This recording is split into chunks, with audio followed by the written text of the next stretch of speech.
Today on CityCast Salt Lake, Crumbl cannot slow their roll. Fire season won't give us a break. And Silverside Deli is revealing some hilarious glitch in our liquor laws. I'm Ali Vallarta. I'm here with executive producer Emily Means. Hi, Ali. And CityCast Salt Lake contributor Molly Miloscia. Hi. Okay, first up, before we get into the news of the week, we are T-minus 2 days from 801 Day. August 1st, 801. It is officially a city holiday, if we have anything to say about it. And this year, it's all happening at the Milk Block. We decided to change things up this year and throw a block party. Yeah, I mean, because the Milk Block is a gorgeous new space in our city. It's on 9th South, right along the 9 line there. We were actually at the opening block party for the Milk Block. So this feels like a real full circle moment for us. Yeah. And yeah, just love this holiday so much. It's so fun to celebrate with the team and all of our friends in Salt Lake.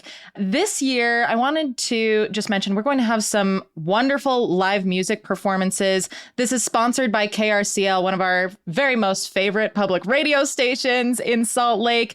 They're bringing Sammy Brew, who's a fantastic singer-songwriter. He's been in the scene for quite some time now. I think I first met him at KRCL when he was getting started. So cool. It'll be really great to see him live. They're also going to have violinist and electronic producer P-Fuzz, who, I mean, what's not to like about an electric violin? Honestly. Come on. Yeah.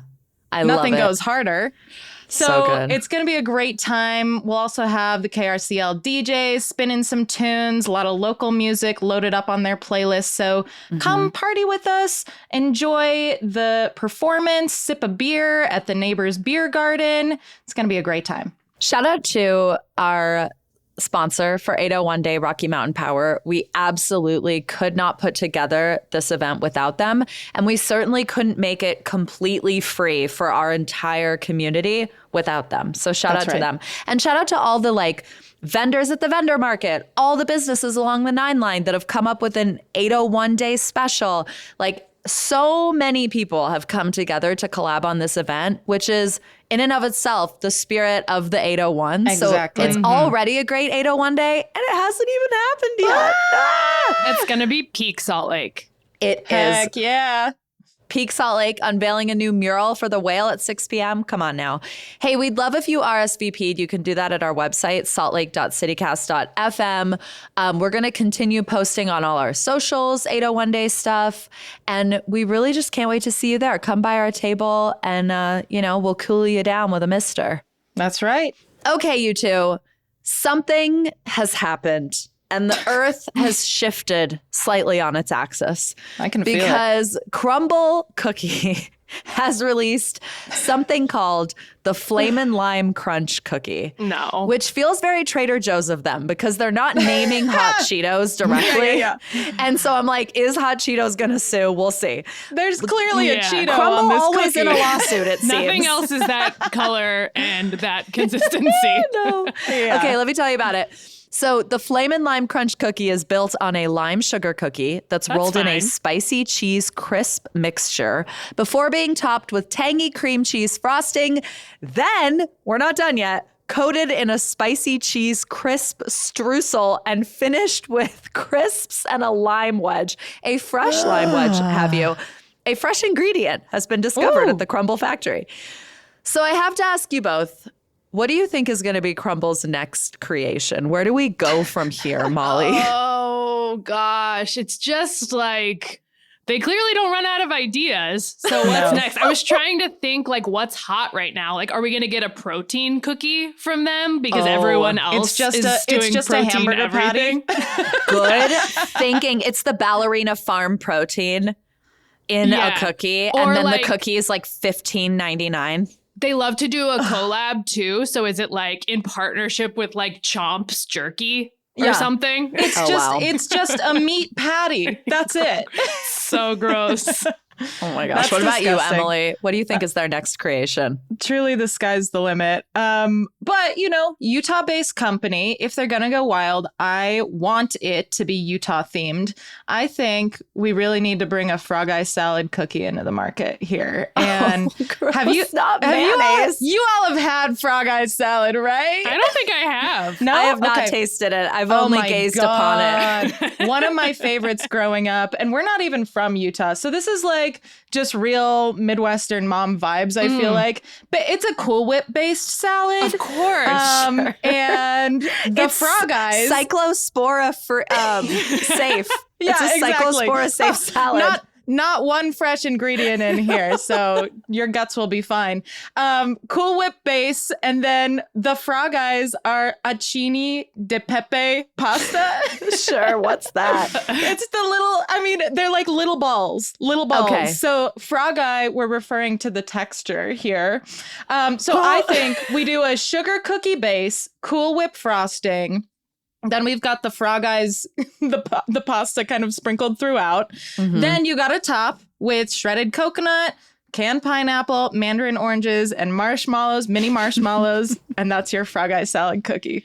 What's not to love? It's giving me like Midwestern trauma flashbacks. Oh, From yeah. my upbringing. That's it. It's So- bunker food. It pairs well with Utah's Is nuclear it all agenda. beige? Exactly.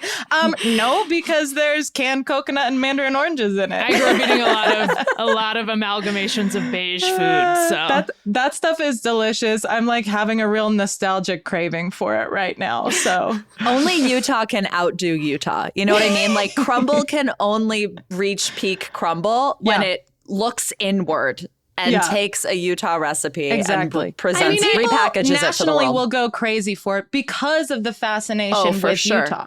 I have to wonder, are people like banging on the door at Crumbl saying like, come up with something new? Like, do the people want more new Do flavors? they want more? I mean, think they do. Yeah, we're talking about this freaking hot Cheeto ass cookie right now. The people want more.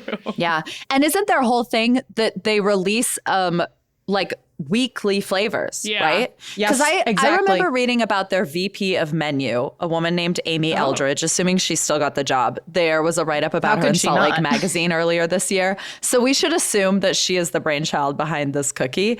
But they are coming up with 20 dessert concepts. Well, she said most days early in the day. So imagine you like get to work, check your email. First thing you have to do is taste between 8 and 20 concepts for a Imagine Crumbl cookie how many every bad day. things She got a they've spit tasted. bucket too, maybe. Yeah. I think you would need one. Salt Lake Insane. Magazine asked her what she thinks their biggest fail was, and she said probably a tie between our everything but the bagel cookie and our bubblegum cookie. Gross. Just wait until Flamin' Hot Cheetos hits the I market. mean, imagine how many bad versions of that they tasted before they got to a version that they would put in the store. Here's the thing. For the first time in my life, I'm interested. I'm interested in the Flamin' Lime Crunch Oh, cookie. boy. I Yay. might try it. Because my biggest complaint with Crumbl is that it's too sweet. Now, suddenly you're bringing me a cookie that is basically entirely spicy and savory with your cream cheese. Like, It's not, though. It's a Wow. lime sugar cookie and a cream cheese frosting. You're putting a guarantee lot of you, faith it's in this. still sweet. with a fresh lime wedge, Molly. And a tequila shot on the side. Allie, what's their next creation going to be? What do you think? Well, I think often about that story about the people who like flew the Crumbl cookies to Australia and then tried to do the pop-up and the cookies were like moldy and whatever. Yeah. And to me, that indicates that there is a strong desire for Crumbl in Australia. If people are flying here to buy Crumbl and bring it back. So I think it's time to expand to Australia.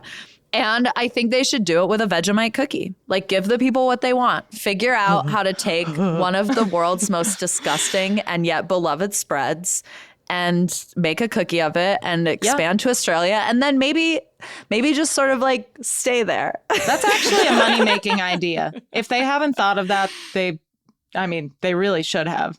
Yeah. I mean, I think like they should, follow the money, which I think they do well because I've seen That's the right. founder's house That's right. As I think we all have seen the Founder's House at this point. It was actually in the like Parade of Homes, the Wasatch Parade of Homes last year. Yeah, it's like a reason. bagillion-dollar house. Yeah. And also Crumbl cookie pink. No, it's not. I don't think it's so. not. That would be crazy. When I was in my hometown, I used to work for the Hometown Film Festival. And one of our board members was the Tootsie heiress.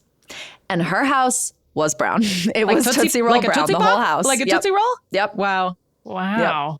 Yep. So there's nothing wrong with being on brand. Method decorating. Exactly.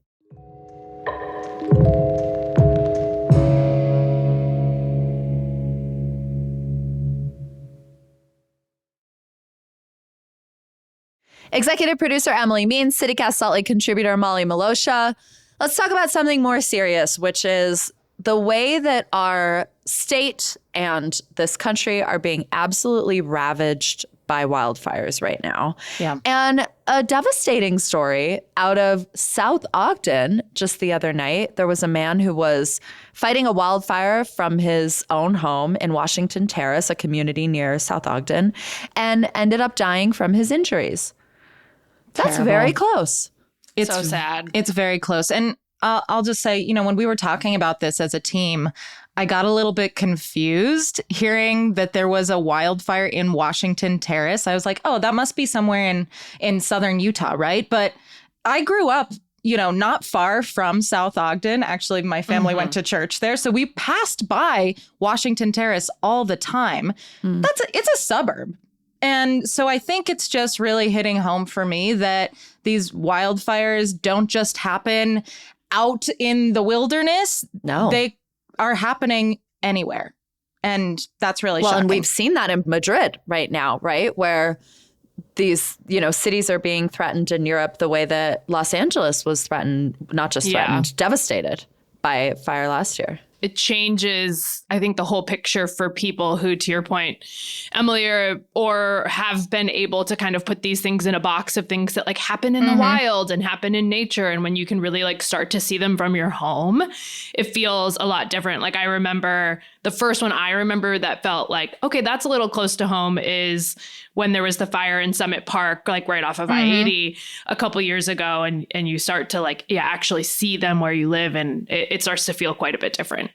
Yeah. I mean, that's how I felt when I was standing on the roof of my building watching the fire burn behind the University of Utah, which was so close. And even like at one point, I was standing in the street with some of my neighbors and you could look down the street and see the fire. And a car pulled over, rolled down their window and said, "What is that?" And I said, "That is a fire." And they were like, "Are you kidding?" It just, I mean, the naivete that we all had because we forget we're right up against this brush. One of the things we most love about living in this city and also one of our most existential threats. Everything is wildfire country now. And going back to this fire in Washington Terrace, this was interesting too, because this is not like smushed up against the mountains, right? This actually started, I saw in the reporting, it started on an undeveloped piece of land in Washington Terrace.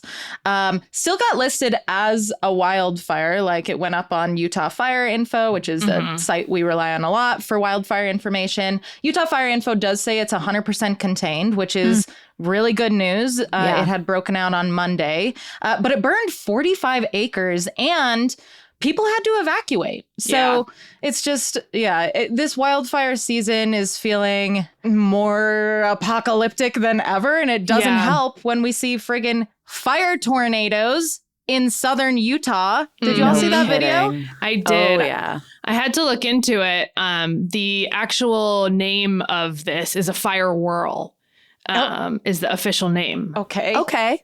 That doesn't make it feel better. It doesn't. It's a little more whimsical, but it looks the same. So what actually causes it then? Is it like a tornado? It's like hot air meets cool air? A little bit. So I looked into this too. A lot of like people fascinated by weather in my life. But like, as you can imagine, fire very hot, heats the air very quickly. Hot air rises, as we all know. And then so it's the surrounding air kind of like rushes in to fill the space. So it typically creates really high winds.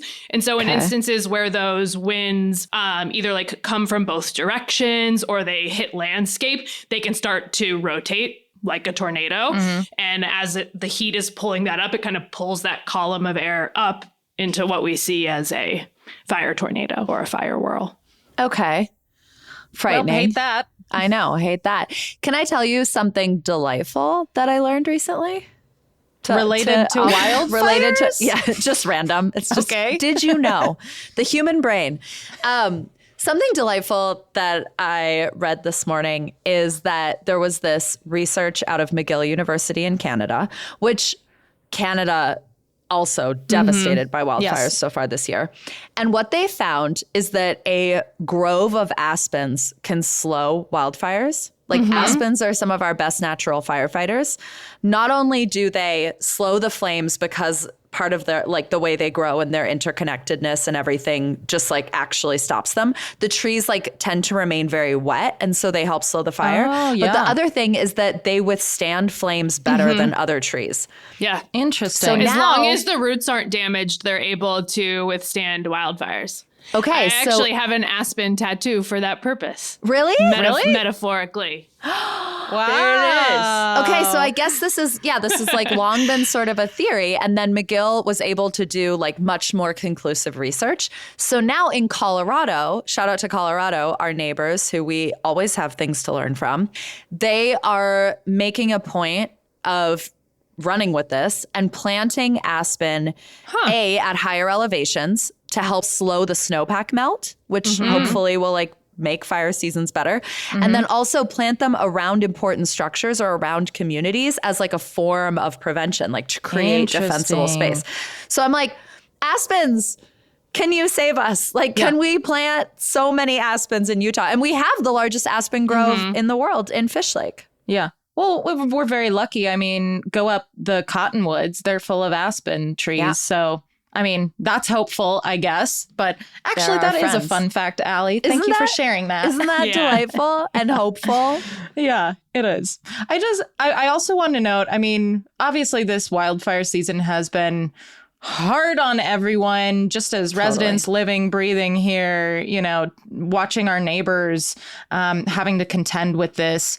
But we have to shout out the firefighters who are taking this head on. And I wanted to note that not only are they doing that here in our state, but Utah is actually sending firefighters many from Salt Lake County. Actually, Salt Lake City firefighters will be going to Oregon to assist there because there's some really wild fires raging. 1.5 million acres covered in fire in Oregon right now, just sort of north of Bend, if you're familiar. And I saw 6,000 people under a go now order. Wow.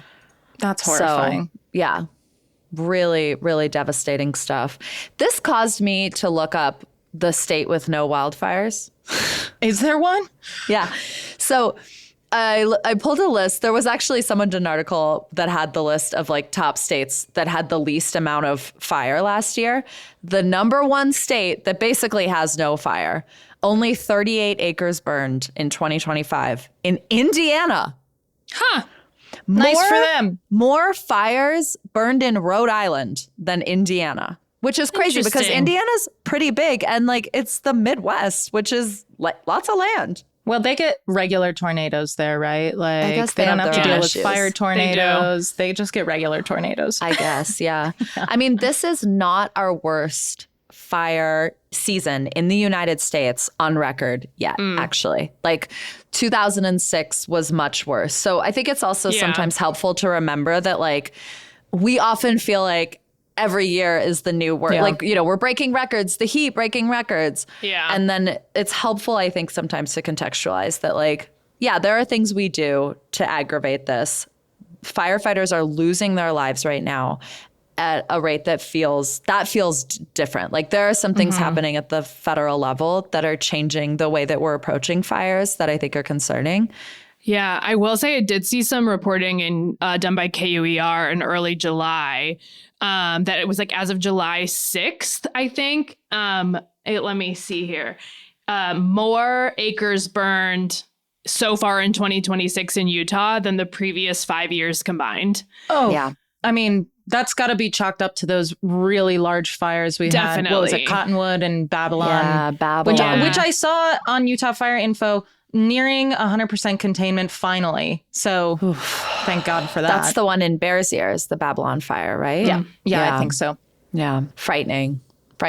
Yeah. Stay safe. Shout out to the firefighters that are deploying to fight these fires. We talked to Kate Gretzinger from the Center for Western Priorities on this show recently about the way that the Trump administration has sort of changed the approach to firefighting. And now there's this, requirement that basically all fires within however many hours that there is an effort to fight them, even if they're kind of out in the middle of the nowhere and maybe shouldn't be prioritized. So we'll be interested to see how this summer progresses with that, because it feels like the feeling of triage is escalating. And so we might need more of a triage approach. Right.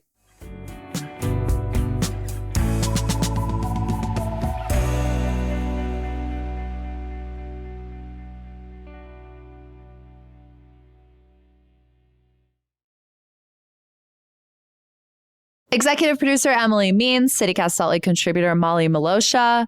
Let's talk about Silverside Deli, a place I still need to try. Have either of you eaten there? Yeah, I've been. Molly? I have not been, and it's not that far from my house. Which is funny because Molly and I are the two people sandwich that are always snobs. Complaining about sandwiches. You're sandwich snobs. No, it's a good sandwich shop.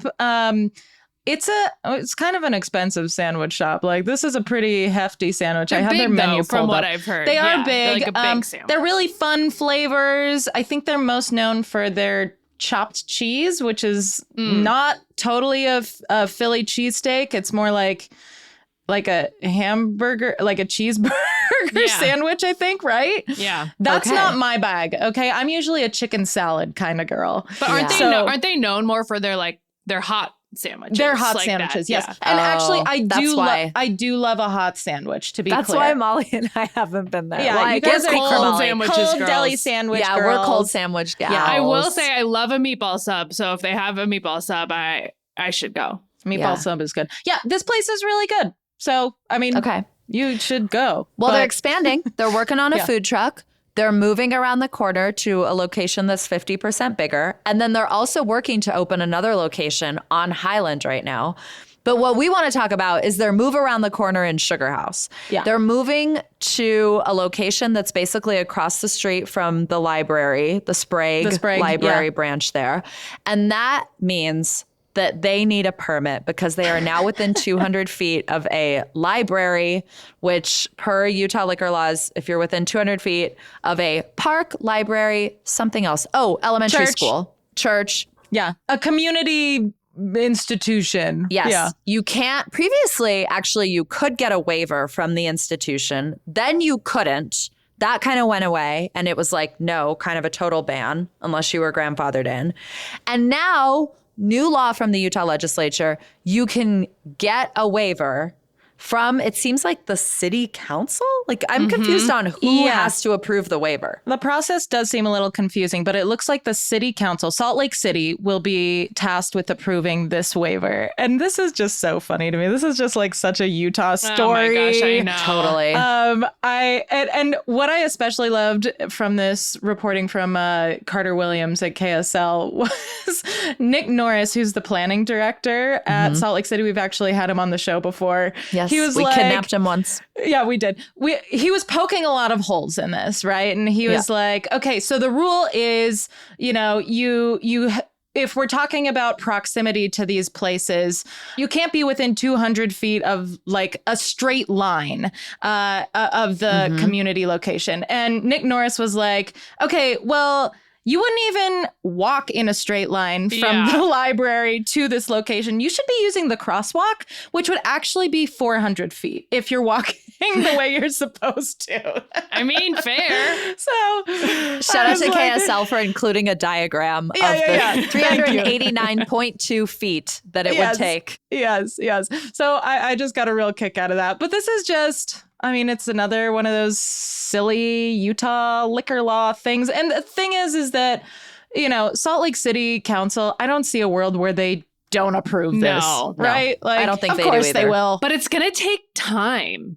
Yeah. They won't be able to sell alcohol there. I saw that like the public hearing won't happen until August 18th. A vote likely won't happen before September 22nd. And then they have to complete the state liquor license process, all while trying to move their business. It's about the bureaucracy of it all. Required comment period, 30-day comment period for the public. I mean, if you are the owners of Neighbors Bar, you read this story and you're like, we feel you. Because if you've been to Neighbors Bar, which shout out to them, that's going to be where 801 Day is. They're hosting the beer garden. And you like walk up to go into Neighbors Bar on 9th South.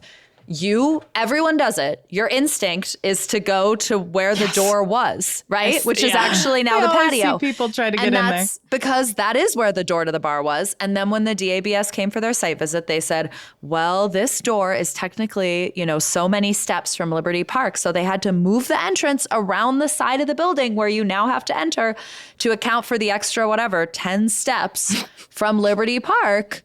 Come on. That's just burning money too for those business owners, like to have to do that. It's so silly. Really I mean, wild. I think I am curious to see if anyone comes out to oppose this. I doubt it too. But like, is there a case like, okay, we think that this law is very silly. There'll be one guy. There's always We think this law is very silly. But will there be someone who's like, you know what? We shouldn't have liquor this close to the library. I could see it if it was a school, like maybe somebody saying no, but it's a library. Right. It's also, They're cool there. Yeah. I mean, I am fine with, here's my thing with like liquor laws is that I struggle with this because I am in the core of my body deeply pro-regulation, right? Like I actually do want government regulation. I want regulation of all kinds of things that are currently unregulated. And often the argument against regulation that I'm told when it's any other thing that I desire regulation over is that it's bad for business. Yeah. And so then I sit here when we talk about liquor laws and I say, this regulation is stupid. It's bad for business. And I'm like, having a bit of an existential crisis. There goes your shot at the dabs board, my friend. I mean, I'll say too, in the neighborhood, like it's not like this is like the first business that's trying to sell booze at their establishment. Like you can go next door to the library to Sugar House Station and get a beer, a wine, a cocktail, whatever. They have a whole ass bar there. And they've all been like grandfathered in, is my understanding, to like, so it just like, can we just say yes and move on? Look, a good therapist will tell you addiction is never about the substance, right? So what are we addicted to in this situation? Is it sandwiches? Oh. You know, Red the other tape. part of this story I find funny and delightful is the revolving door of like Sugar House restaurants that don't leave the neighborhood, but just move to each other's. It's like they're playing like building swap. The Sugar House Shuffle. Because I don't know exactly what space they're moving into, but my hunch says it's where Aubergine Kitchen was, which just moved down the street onto 21st. But then there was the Cubbies that was there that moved. That's right. It down also the just street moved down as to well. 21st. And so it's kind of been like all of the Sugar House businesses just like that's funny. Kind of hopping over into each other's At least spaces. they're not leaving Sugar House. They're staying in the neighborhood. Right? So in this instance, sounds like they needed a bigger space, which is great. So pop off Silverside Deli. Look, Pop off. always better to start small and grow than to try and open in some enormous space and it feels too empty, hard to fill. So shout out to them. Okay, well, if you want to go to this council hearing and you want to explain why, this regulation is good and this permit should be denied. No, don't do that. No, don't do that. If you want to go to this council hearing and witness some good old-fashioned bureaucracy, could be fun, you know? Very Parks and Rec. It's going to be on August 18th. And if you're a huge like Silverside Deli super fan, you could show up and, you know, roll out the red in a carpet for them. sandwich suit. Yeah. Exactly. Love it. All right. Executive producer Emily Means, CityCast Salt Lake contributor Molly Miloscia. I will see you tomorrow and then the next day at 8:01 day. That's right. Don't forget. And huge shout out to our CityCast Salt Lake neighbors, folks in our membership program, because they are going to get a drink on us at 8:01 day. So it's not too late to join if you want to be a CityCast Salt Lake neighbor. You can join at membership.citycast.fm and we will welcome you with all kinds of perks like ad-free listening. That is all for us today here on CityCast Salt Lake. We will be back tomorrow morning with more from around town. Be good.